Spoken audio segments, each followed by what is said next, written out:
I'm talking about Jeff Bezos. I'm talking about Mark Zuckerberg. I'm talking about people who are already phenomenally rich during this pandemic becoming much richer. Bernie Sanders has a beef with Chipotle. No, not the taste of the burritos or the ingredients, but it has to do with profit gouging. The fast food chain recently reported its fourth quarter numbers, and last year its total revenue increased 22% to $2 billion. Good for the company. However, it's not because of a record number of customers, it's because Chipotle was jacking up the prices and holding some costs down. Bernie Sanders just tweeted, corporate greed is Chipotle increasing its profits by 181% last year to $764 million, giving its CEO a 137% pay raise to $38 million in 2020, and blaming the rise in cost of a burrito on a minimum wage worker who got a 50-cent pay raise. That's not inflation, that is price gouging. And the evidence of price gouging actually does seem pretty compelling when you look at some of what has been reported on this. CEO Brian Niccol made $38 million in 2020. Niccol's compensation was 2,898 times more than the median Chipotle's worker, $13,127 salary in 2020, based on an employee working 25 hours a week in Illinois. When the fourth quarter earnings report was released, Niccol said in an accompanying statement that 2021 was an outstanding year for Chipotle, highlighting the strength and resilience of our brand.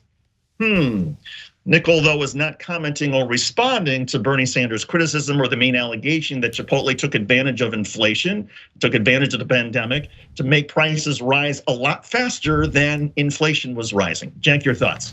Yeah, so first of all, Bernie's making a terrific point about who's actually responsible for rising prices.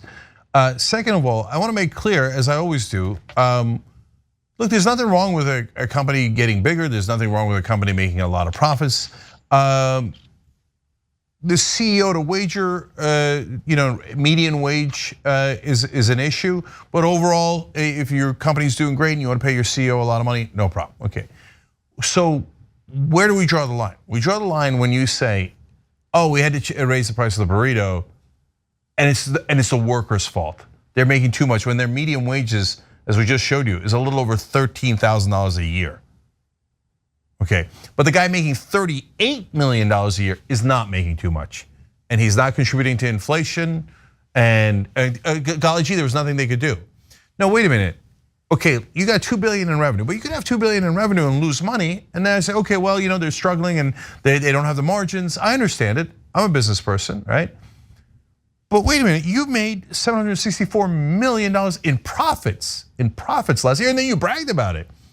So don't come around telling us that the wages of the average guy is too high, and that's why you had to raise prices.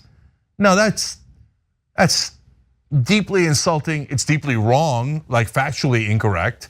And look, Bernie happened to pick Chipotle, but funny enough, I have no beef with Chipotle. It's a trend, and I'm not letting them off the hook either. It's a trend that they're all doing.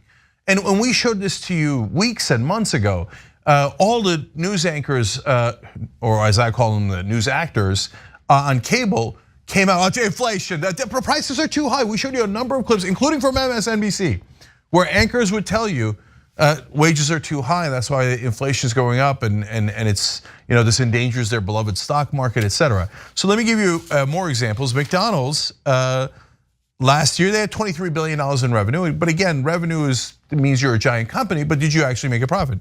Yeah, only $7.5 billion in profit last year, and their profits went up 59%. That's a monster number in any context. So don't tell us that you had to increase the prices and that it's the workers' fault. That's insane.